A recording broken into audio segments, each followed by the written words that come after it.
What we've seen over the course of the past 23 months has been mischaracterised by many as a war.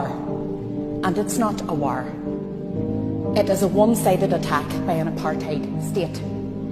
It is an escalation of a decades-long attempt to completely obliterate an entire population of people. A man-made famine, live-streamed on our phones. The first group in history to experience genocide, broadcast it in real time, and still not be believed. We, on these benches, believe the Palestinian people, and we stand with them.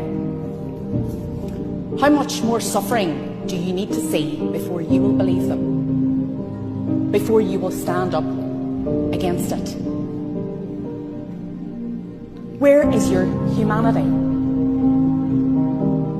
I don't profess to be a better Christian than anyone else in this house, but I know right from wrong. But today I have yet again heard people attempting to apply nuance to the starving of men, women, children and babies. So let me be really clear. There is no nuance to the forced starvation of babies.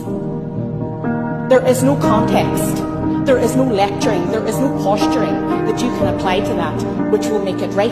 If you're starving a baby, you're the one in the wrong. It is that simple.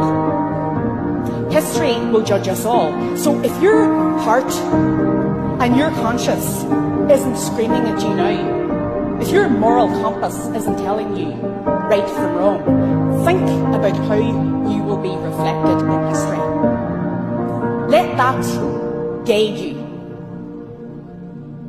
What we're doing here isn't much, but it's all we can do, and we will continue to do that until the Palestinian people have peace and justice.